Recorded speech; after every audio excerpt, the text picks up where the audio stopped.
Olá, bem-vindos à nossa conversa de hoje.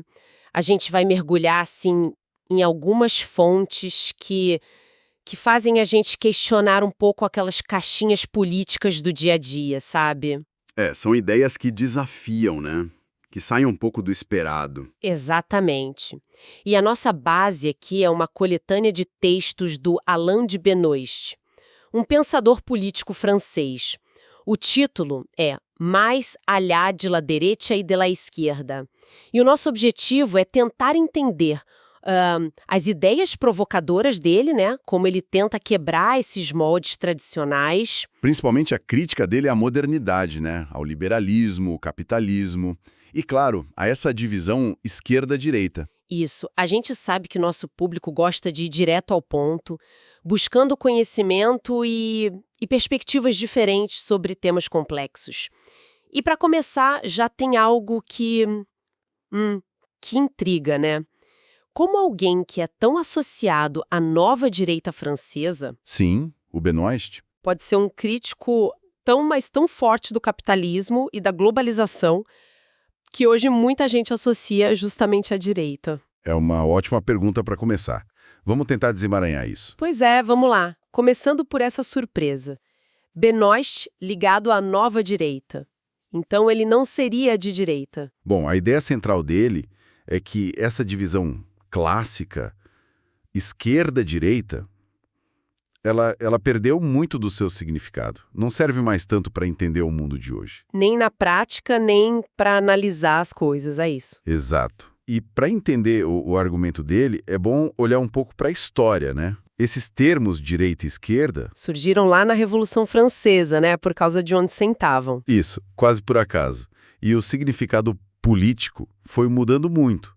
O jeito que a gente usa hoje, na verdade, só se consolidou bem depois, lá na França, com o caso Dreyfus. Entendi. Então, Benoist argumenta que esses rótulos hoje são como mapas velhos para um território que já mudou completamente. Estão obsoletos. E o que levou a isso, na visão dele? São vários fatores. Pensa, por exemplo, nas mudanças sociais e econômicas. A classe média cresceu muito depois da Segunda Guerra, né? Isso embaralhou aqueles critérios antigos de voto por classe ou religião. Faz sentido. E tem também a convergência dos grandes partidos, né? Aqueles que geralmente governam. Ah, sim. Acabam ficando muito parecidos nos programas. Exatamente. Vira quase um social-liberalismo contra um liberal-socialismo. Na prática, pouca diferença nas políticas econômicas, sociais, E as grandes ideologias? Socialismo, essas coisas. perderam força, né? O socialismo levou um baque com o fim da União Soviética, claro, e o próprio modelo de estado de bem-estar social entrou em crise, o que afetou tanto a esquerda quanto algumas direitas que o adotaram. E essa perda de sentido dos rótulos, a gente vê isso na prática, no sentimento das pessoas? Com certeza. A gente vê eleitores cada vez mais frustrados, sabe? A abstenção aumentando em muitos lugares, os partidos tradicionais perdendo apoio. Tem algum exemplo disso? Olha, a França em 2002 é um caso que ele cita. No primeiro turno da eleição presidencial, Chirac, da direita, e Jospin, da esquerda. Os dois principais juntos tiveram só uns 36% dos votos. Nossa, muito pouco. Mostra uma fragmentação enorme e uma desconfiança muito grande na chamada classe política, que as pessoas veem como um grupo fechado, distante dos problemas reais. E qual o perigo disso? Desse consenso aparente que surge quando as diferenças diminuem? O perigo, segundo Benoist, e ele dialoga aqui com as ideias do Carl Schmitt, é que isso pode matar o debate político real. A democracia para ele não é a ausência de conflito, mas sim um conflito organizado, dentro de regras. Precisa da tensão, da diferença clara. A política precisa dessa clareza sobre quem pensa diferente, sobre quais são as alternativas reais em jogo. Se não tem debate de verdade, a participação das pessoas perde o sentido, né? Fica só uma gestão técnica. Entendi. E se essa linha esquerda-direita está borrada, digamos assim, quais seriam as novas linhas de divisão que ele aponta? Ele aponta várias questões que estão no centro do debate hoje. Por exemplo, A tensão entre globalização e soberania ou identidade local. Certo. A questão da identidade cultural, imigração, os desafios do meio ambiente, a crítica ao produtivismo sem limites, e também como a pós-modernidade afeta nossos valores, nossa sociedade. Então, quando ele fala em ir além da direita e da esquerda, não é ficar em cima do muro. Não é isso. É buscar o que ele chama de ideias justas, venham elas de onde vierem tradicionalmente. É tentar deixar de lado os rótulos velhos para pensar os problemas reais do nosso tempo. E essa ideia da divisão esmaecida, ela se conecta com uma crítica ainda mais profunda que ele faz, né, aos pilares da modernidade mesmo, começando pelo liberalismo. Exatamente. A crítica dele ao liberalismo é bem filosófica, vai na raiz. Como assim? Ele critica aquela ideia central do liberalismo, do indivíduo como algo abstrato, sabe? Como se a pessoa existisse antes e fora da sociedade, solta no mundo. Ah, a ideia do indivíduo autônomo. Isso. Para Benoist, essa visão ignora o quanto nós somos formados pelas nossas comunidades. Família, cultura, povo, nação. Essas coisas que nos dão identidade. E o liberalismo veria isso como secundário? Ou até como um obstáculo? Muitas vezes sim, como barreiras para a liberdade individual ou para o comércio. No fim das contas, a sociedade liberal seria vista por ele como só um amontoado de indivíduos isolados, cada um buscando o seu próprio interesse. E isso se liga a outra crítica dele, ao que ele chama de ideologia do mesmo. Ideologia do mesmo. O que seria isso? É uma crítica a um tipo de universalismo que ele enxerga desde algumas leituras do cristianismo até a versão secularizada no iluminismo. Uma ideologia que busca impor um modelo único de ser humano. Tentando homogeneizar tudo. Exato. Vendo a diferença, a diversidade como um problema a ser superado, algo a ser uniformizado. E para Benoist, essa busca por uma igualdade que apaga as diferenças, ela é muito parecida com a lógica do próprio capitalismo. Ah, interessante a conexão. E a crítica ao capitalismo, então, vai além da economia. Vai muito além. Ele não vê o capitalismo só como um sistema econômico. Ele enxerga como um modo de vida que tomou conta de tudo, onde a regra principal é acumular capital sem parar. E tudo, absolutamente tudo, acaba sendo medido pelo valor de mercado. E ele usa uma figura para representar isso, né? O burguês. Sim, o burguês como paradigma do homem moderno, dessa mentalidade. E ele faz um contraste, né, entre os valores desse burguês e outros valores. Faz. De um lado, os valores que ele chama de burgueses. A utilidade acima de tudo, o cálculo constante, juntar dinheiro como objetivo principal de vida, o econômico dominando. E do outro lado, valores que ele associa a outros tempos ou a outras mentalidades. Honra, gratuidade, o senso de beleza, a coragem, o espírito de doar sem esperar retorno imediato. ele até usa exemplos, né, da cigarrilha formiga. Usa. Ele sugere uma leitura diferente da fábula. Não só a cigarra imprudente e a formiga esperta, mas talvez a vitória da mentalidade calculista, burguesa, sobre a arte, sobre o que é desinteressado. E o conselho do Benjamin Franklin também. Sim, sobre evitar conflitos para não prejudicar os negócios. Mostrando como a preocupação com a honra, por exemplo, foi sendo substituída pelo cálculo de interesses.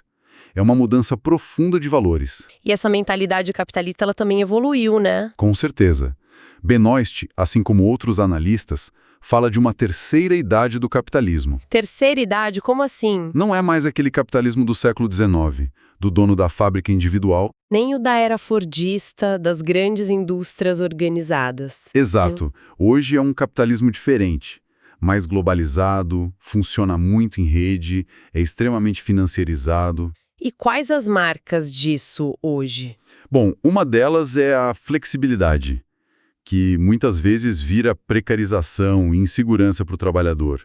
Outra é a exclusão social ganhando mais peso que a exploração direta do modelo antigo. Aquele exemplo da empresa que tem lucro recorde e demite gente ao mesmo tempo. Isso é um exemplo perfeito disso. A lógica mudou. E algo muito notável nesse capitalismo atual é a capacidade dele de de engolir as críticas. Como assim? Ele consegue absorver discursos de autonomia, de criatividade e transformar isso em ferramenta de gestão, de produtividade. E fica cada vez mais claro que a prioridade absoluta é o valor para o acionista, acima de emprego, acima do bem-estar da comunidade local. Entendi. É uma lógica bem implacável. E essa lógica de dominação, de cálculo, não para nas pessoas, na visão de Benoist. Ele vê a mesma atitude na forma como a modernidade trata a natureza. Ah, a questão ecológica entra aí também. Sim, a natureza deixa de ser vista como nossa casa, como um mundo com seus próprios ritmos e vira só um estoque de recursos. Algo para ser explorado sem limites. Faz parte do que ele chama de desencantamento do mundo? Exatamente. Uma herança do pensamento moderno, de Descartes, Bacon, que vê a natureza só pelo seu valor de uso, como objeto de controle. É mais um aspecto dessa crítica dele ao foco excessivo no ser humano, no antropocentrismo e nessa busca de domínio total. E essa fase atual do capitalismo, essa terceira idade, fica ainda mais clara quando a gente fala de globalização, né? Sem dúvida. A globalização é a manifestação atual dessas tendências. As fontes descrevem bem as características. O mundo financeiro ganhando autonomia, meio desligado da economia real. Sim, as multinacionais dominando, agindo muitas vezes acima dos estados nacionais. Os próprios países perdendo poder de decisão, uma tendência forte de homogeneização cultural por causa do mercado, da mídia. E aquela sensação de compressão do tempo e do espaço, né? Tudo mais rápido, mais conectado instantaneamente pela tecnologia. E quais os efeitos disso tudo? São enormes e bem variados. A deslocalização de empresas, por exemplo, cria um mercado de trabalho global. Colocando trabalhadores de lugares diferentes para competir. Exatamente. O que muitas vezes pressiona salários e direitos para baixo. O controle democrático sobre a economia diminui muito, porque decisões cruciais são tomadas por atores globais que não prestam contas a nenhum eleitorado específico. E as redes? Internet, essas coisas, elas conectam as pessoas de formas novas, criam novas comunidades, sim, mas também trazem uma certa opacidade, né? Fica mais difícil saber quem é responsável por quê. E o impacto social? Desigualdade, classes médias. A gente vê as classes médias no Ocidente se sentindo muito ameaçadas, com medo de perder o padrão de vida, e a desigualdade dispara. A sociedade vai ficando com uma forma de ampulheta, sabe? Ampulheta. Uma elite global muito rica no topo, muita gente precarizada ou excluída na base, e o meio, a classe média tradicional, ficando cada vez menor, mais esvaziado. E qual o resultado inesperado disso tudo? Um paradoxo interessante. Justamente nesse mundo globalizado, as identidades locais, culturais, étnicas, religiosas, elas voltam com muita força, às vezes de forma bem conflituosa. O tal choque de civilizações que o Huntington falou? Tem a ver com isso, embora Benoist ache a análise do Huntington um pouco simplista demais. Mas o fenômeno do ressurgimento identitário é real. E diante desse cenário todo, globalização, crise de identidade, qual a postura que o Benoist sugere? Ele alerta para dois erros opostos.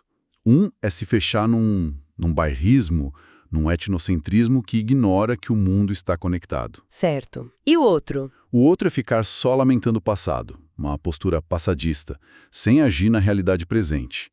Para ele, o importante é encarar a globalização como ela é, aqui e agora, mesmo sendo um desafio enorme. Mas o que isso significa para a questão da identidade, que é tão central para ele? Se ele critica a homogeneização, como ele defende a identidade sem cair naquele primeiro erro, do fechamento? Aí a gente entra num núcleo da defesa que ele faz do direito à diferença e à identidade. É um ponto complexo, é bom esclarecer. Como ele articula isso? Ele critica o que chama de igualitarismo.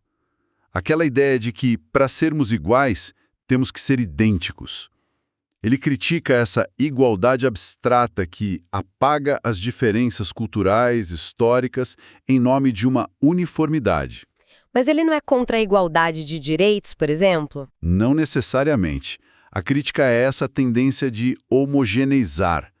E a crítica dele ao racismo tem dois lados interessantes. Dois lados? Sim. Ele é contra o racismo clássico, que reduz as pessoas a características biológicas, óbvio. Mas ele também critica um certo tipo de antirracismo universalista que, na ânsia de negar as diferenças, acaba promovendo o que ele chama de etnocídio. Etnocídio? Destruição de culturas? Exato, a destruição das culturas e identidades específicas em nome de um modelo universal abstrato. Ele usa a distinção entre integração e assimilação para explicar isso. Qual a diferença? Parte de um todo maior, mas mantendo sua identidade. A assimilação seria perder sua identidade para se dissolver completamente nesse todo. Ele acha que o direito à diferença implica poder se integrar sem ser obrigado a se assimilar. E ele vê perigos dos dois lados dessa questão da diferença, né? Sim. Ele fala em alterofobia, o medo, o ódio do diferente, que leva ao racismo, à xenofobia, mas fala também em alteromania. Alteromania? O que seria isso? Seria uma admiração tão exagerada pelo outro, pelo diferente, que levaria à negação de si mesmo, à autonegação cultural, algo que ele acha que acontece muito no Ocidente hoje. Entendi. Então a lógica dele é: defender a própria identidade cultural é necessário. Justamente porque o direito à diferença vale para todos os povos. É um direito universal, digamos assim, mas que se aplica ao particular. E ele diferencia isso do nacionalismo? Faz questão de diferenciar. Defender a própria identidade não seria o mesmo que o nacionalismo do tipo meu país, certo ou errado, porque implica reconhecer a validade das outras identidades e também a importância de poder criticar o próprio grupo, a própria cultura. Não é um fechamento cego. Certo. É uma posição bem cheia de nuances. Bastante. E essa defesa da identidade, da diferença, ela se choca com o clima intelectual que ele descreve hoje, né? Sim, e aí a gente chega naquele ponto do pensamento único e da nova censura que você mencionou. O que ele quer dizer com isso exatamente? Parece que ele sente que o debate está restrito. Exatamente. A análise das fontes sugere que ele vê um estreitamento do que pode ser dito, do que pode ser debatido publicamente. E de onde viria isso? As fontes apontam algumas raízes. Uma visão cada vez mais técnica da política, onde a gestão substitui o debate sobre os fins, sobre os valores. Aquela ideia do não há alternativa, principalmente na economia. Essa também, um certo determinismo econômico. E um consenso meio forçado sobre certos valores politicamente corretos, digamos assim. E como essa nova censura funcionaria na prática? Não é uma censura estatal, imagino? Não, geralmente não. Seriam mecanismos mais sutis. A própria mídia, por exemplo, muitas vezes repetindo as mesmas ideias, o mesmo enquadramento, vozes dissidentes sendo excluídas dos debates importantes ou marginalizadas. E o uso de rótulos? Ah, sim. O uso estratégico de rótulos como fascista, racista, extremista, usados muitas vezes, segundo ele, para desqualificar o interlocutor sem precisar discutir o argumento de fato. Uma forma de encerrar o debate antes que ele comece. Basicamente. E também a tendência de julgar figuras históricas com os critérios de hoje de forma anacrônica, sem considerar o contexto da época. Isso também serviria para descartar ideias ou autores do passado. As fontes mencionam até um papel paradoxal do antifascismo hoje em dia. Mencionam. A ideia é que, na ausência de um fascismo real e poderoso como ameaça concreta, o discurso antifascista às vezes acaba servindo para proteger o status quo. Qualquer crítica mais radical ao sistema vigente é logo taxada como um perigo, um retorno a um passado sombrio. E qual o efeito disso tudo no debate de ideias? Um efeito paralisante, segundo a visão dele. Autores importantes sendo deixados de lado, certos assuntos se tornando tabu. E surge aquele fenômeno que você comparou ao samizdat? Sim, uma circulação quase subterrânea de ideias que não encontram espaço nos canais mais visíveis. Isso é algo que certamente interessa a quem nos ouve, que busca justamente essas perspectivas diversas que parecem estar sendo sufocadas, de certa forma. Bom, então acho que podemos tentar resumir um pouco nossa conversa, né? Vimos como as fontes apresentam o Alain de Benoist nessa tentativa de ir além das categorias usuais de esquerda e direita. Sim, uma tentativa de superar esses rótulos. E a análise dele passa por uma crítica muito forte aos fundamentos da modernidade, o liberalismo focado no indivíduo abstrato, o capitalismo como força que domina todas as esferas da vida. Sim, o universalismo que ele vê como homogeneizante, que apaga as diferenças, e a própria ideia de um progresso único e linear. E no lugar disso ele defende o quê? O valor da diversidade, das identidades particulares, exato. A defesa do direito dos povos de serem quem são, de manterem suas culturas. É um pensamento que desafia muito do que a gente considera convencional, né? Tanto na esquerda quanto na direita. Desafia mesmo. Ele critica, por exemplo, o foco excessivo na economia que ele vê nos dois lados. Questiona o universalismo abstrato, muitas vezes associado à esquerda, mas também rejeita o capitalismo e o individualismo que são tão caros a uma parte importante da direita liberal hoje. Isso. E os temas que ele aborda são muito amplos. Ele conecta economia, política, cultura, identidade e até a questão ecológica numa crítica bem abrangente do caminho que o Ocidente moderno tomou. E para a gente terminar, queria deixar uma provocação, uma ideia para quem nos ouve refletir. Está nas entrelinhas das fontes, mas a gente não discutiu diretamente. Qual seria? Benoist sugere em alguns momentos que a ascensão da burguesia, com seus valores, significou a derrota de outras duas forças. Uma aristocracia, talvez não de sangue, mas do espírito, ligada a valores como honra, dever, excelência, e o povo, entendido como comunidade, com suas tradições, seus laços, sua cultura popular. Essas duas forças teriam sido meio que separadas e vencidas pela mentalidade burguesa. Interessante essa leitura. A provocação é: o que significaria hoje pensar a sociedade não só pelos eixos esquerda-direita ou liberal-conservador, mas tentando talvez revalorizar esses outros polos? A excelência de espírito, a força da comunidade popular, polos que parecem ter sido engolidos pela lógica do mercado e pela mentalidade que ele chama de burguesa. É uma reflexão que realmente nos tira dos eixos habituais de pensamento. Abre outras perspectivas. Fica aí a pergunta. Agradecemos muito a companhia de todos nesta exploração das ideias de Alain de Benoist. Esperamos que tenha sido útil e, quem sabe, provocado novas perguntas e reflexões. Até a próxima!